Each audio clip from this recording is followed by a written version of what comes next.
오늘은 수열에 대해서 이야기를 해보려고 해. 그래서 여기 5가지 키워드를 좀 적어 놨는데 하나씩 이야기를 해 줄게. 우선 첫 번째, 수열. 수열이라는 건 규칙이 있는 수의 나열 상태를 우리는 다 수열이라고 해. 예를 들어서 5, 7, 9, 11, 13. 내가 이렇게 수를 적었어. 자, 어떤 규칙으로 적혔을지 생각을 해보고 이 다음 13 다음으로 올 숫자가 누구야 라고 물어본다면 15라고 아마 대답을 할 수 있을 거야. 그래서 규칙이 뭐야 라고 물어본다면 이씩 커졌다 라고 이야기를 할 수가 있겠지. 자, 이런 것도 수열이고, 그 다음 하나 더 예를 또 들어보자면 1, 2, 3, 5, 8, 13. 자, 여기까지 적어볼게. 그럼 이 상태에서 다음에 올 숫자가 누구야 라고 물어본다면 대답할 수 있을까? 자, 규칙을 한번 생각해 보자. 이 수열 같은 경우는 앞에 두 수가 더해진 게 다음 수가 되는 규칙인 거야. 2와 3이 더해져서 5가 된 거지. 3과 5가 더해져서 8이 된 거고 5와 8이 더해져서 13이 된 거니까 8과 13이 더해지면 이 다음 수 여기 21이 오겠지. 자, 이렇게 앞에 두 수가 더해져서 그 다음 숫자가 되는 이런 수열도 있겠지. 그래서 규칙을 이야기할 수 있는 수의 나열 상태를 우리는 수열이라고 하고 이 수열에서 가장 첫 번째 오는 항을 첫째 항이라고 해. 그리고 이걸 보통 이제 A1 아래첨자로. 여기 이제 두 번째 오는 항이니까 A2. 그리고 여기 같은 경우는 네 번째 오는 항이니까 A4 이렇게 표현을 하지.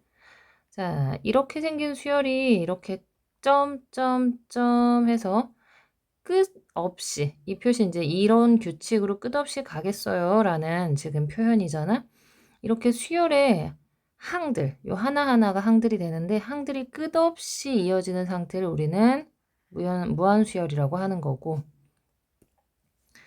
여기서 끝내겠습니다 라고 하면 지금 이거 같은 경우는 이제 지워버렸으니까 자 13에서 끝내겠습니다 라고 하면 얘는 이제 끝이 있는 수열이니까 13에서 끝내겠습니다 라고 하면 끝이 있는 수열이니까 유한수열. 이때 항의 개수는 첫째, 둘째, 셋째, 넷째, 다섯째 항까지니까 5개.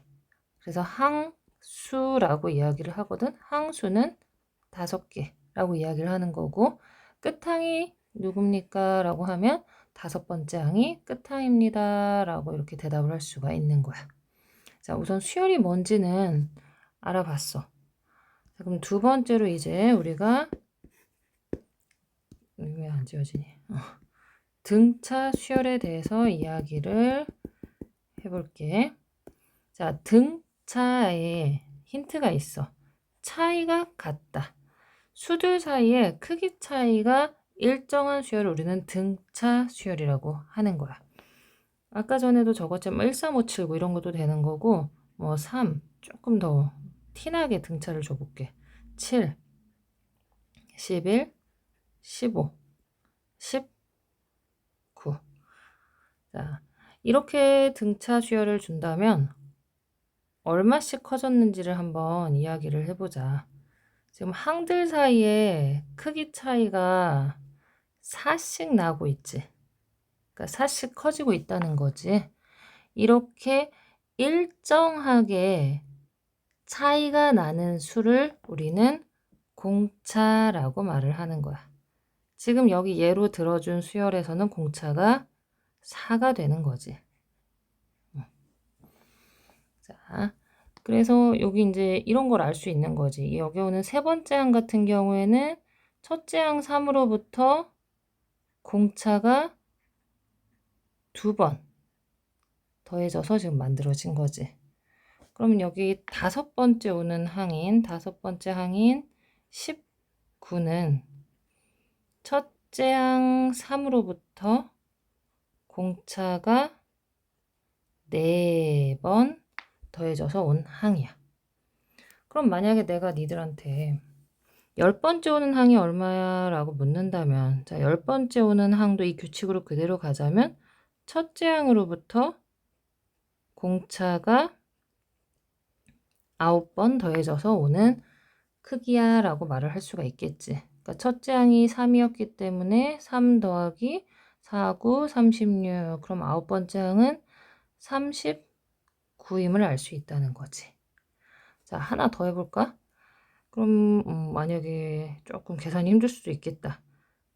그냥 23번째 항이 얼마야? 라고 묻는다면 이건 첫째 항으로부터 공차가 22번 더해져서 오는 항이지.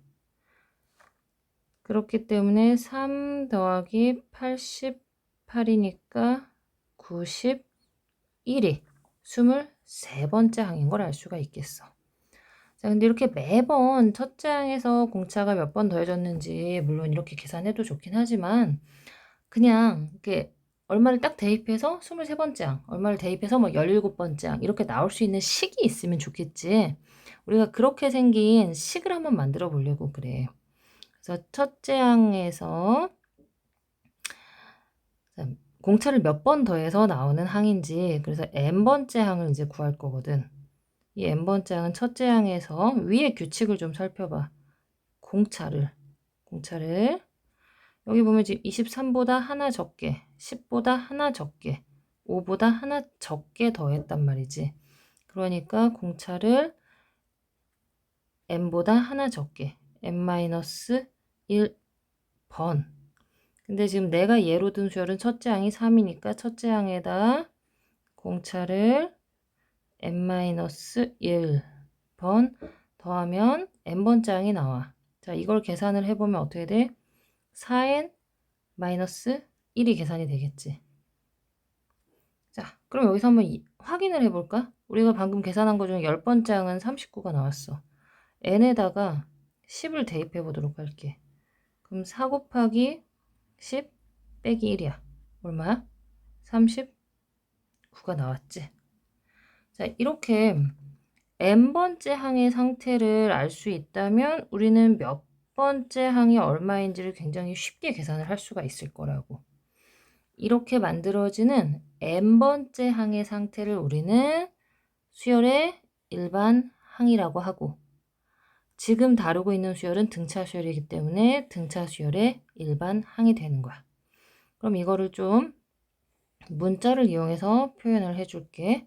보통 공차는 알파벳 D를 이용해서 많이 표현을 하거든. 일정한 크기 차이, 이제 책을 보면 알 거야. 알파벳 D를 이용해서 많이 표현을 해. 그래서 n번째, 등차 수열의 n번째 항을 계산을 하려면 첫째 항에다 첫째 항 더하기 공차를 몇 번? n-1번 더하겠다라는 의미지. 그러니까 이제 뭐 책에 보면 a1 플러스 이제 n-1 d 하고 적혀 있을 거야. 그래서 이 등차 수열의 일반항 공식은 외우고 있어야 하는 거지. 위에서 예로 든 수열로 보자면 지금 여기랑 연결시킬 수 있겠어. 그리고 조금 더 눈여겨보자면 이 an을 전개하게 되면 dn 플러스 a1 마이너스 d 하고 만들어지는데, 우리가 수열을 볼 때 수열은 n에 대한 함수라는 생각을 하면 좀 편해. 이걸 n에 대한 함수라고 생각을 하자. 그러니까 n자리가 변하면 여기도 같이 n값이 변하는 거야.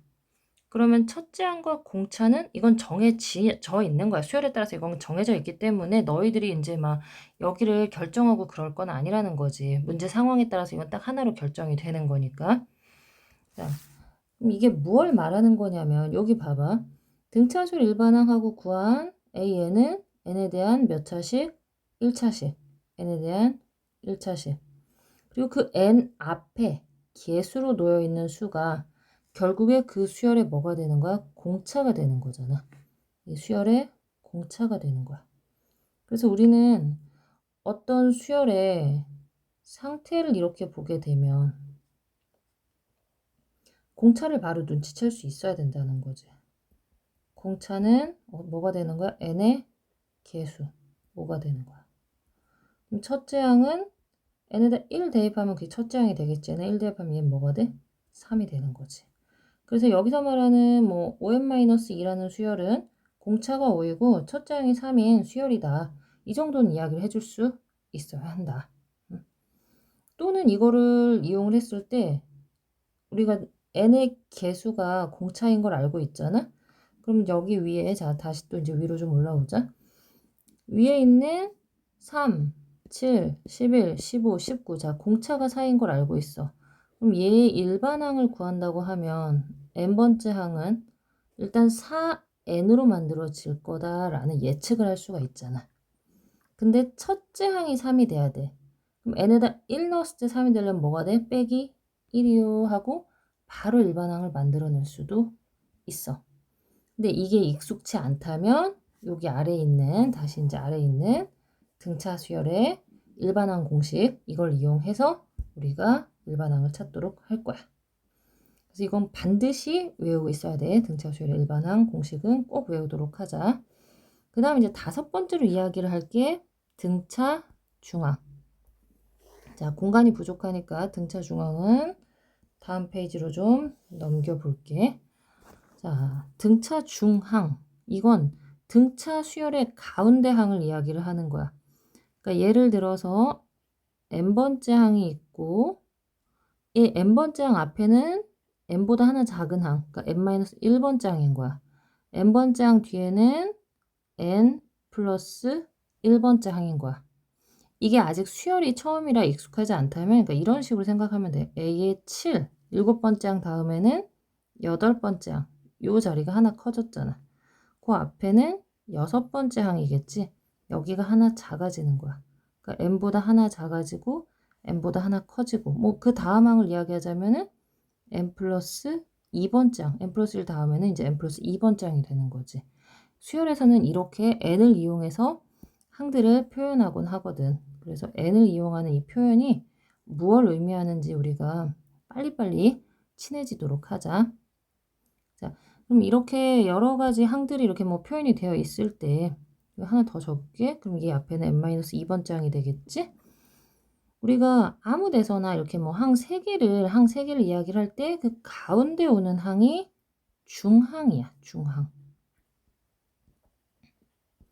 만약에 여기 3개를 이야기를 한다면 이때는 n 플러스 1, a n 플러스 1번째 이 항이 가운데 항이니까 an, an 플러스 1, an 플러스 2 순서로 얘가 가운데 항이니까 얘가 중항이 되는 거야. 그래서 중항은 별게 없어. 연속된 항 3개 중에서 가운데 오는 항이 중항인 거고 그 수열이 만약에 등차 수열이면 이게 등차 중항이 되는 거야. 뭐 이제 다음 단원에서 배울 등비 수열의 가운데 항이면 등비 중항이 되겠지. 자, 그럼 등차 중항이 갖는 성질까지만 이야기를 하고 이 영상을 일단 마무리를 짓도록 할게. 예를 들어 일단 수로 예를 듣는 게 가장 편할 것 같아. 뭐 4, 7, 10. 자, 이 세 수는 등차 수열을 이루고 있다라고 말을 하면 너희들이 크기 차이가 얼마씩 나는지를 이야기를 할 거 아니야? 자, 3씩 크기 차이가 나요. 복습 한번 하자. 공차가 3인 등차 수열이야. 자, 그럼 이때 오는 중항은 누구야? 등차 중항은 가운데 오는 7이 등차 중항이겠지. 그럼 이 등차 중항이 갖는 성질은 자, 중항을 제외한 앞뒤를 더해봐. 둘이 더하면 14야. 이 14는 등차 중항 7을 몇 배 한 거랑 같니? 2배 한 거랑 같지. 하나 다른 거 더 적어볼까? 음수에서 한번 해보자. 그럼 마이너스 10, 마이너스 13, 자, 마이너스 16. 자, 여기는 일정하게 얼마씩 더해졌어? 마이너스 3씩 더해진 거야, 지금. 그래서 이 수열은 공차가 마이너스 3인 등차 수열인 거고, 이때 마이너스 13이 등차 중항이 되는 거지. 자, 그럼 확인. 등차 중항의 앞, 뒤 수를 더해보자고. 이 둘을 더하면 마이너스 26인 걸 어렵지 않게 알 수 있지? 이 마이너스 26이라는 값은 마이너스 13을 몇 배? 2배 한 값인 거잖아. 그럼 여기서 일반화 시키도록 하자. 그래서 어떤 세 수가, 자, n번째 항, 그럼 그 앞엔 뭐라고? n-1번째 항, 그 뒤는 n 플러스 1번째 항이야. 이 세 수가 등차 수열을 이룰 때 이 등차 중항은 어떤 관계가 있다고? 그 등차 중항의 앞뒤수의 합이, 앞뒤수의 합이 등차 중항의 몇 배랑 같다? 2배랑 같다. 자, 이게 바로 등차 중항의 성질이야.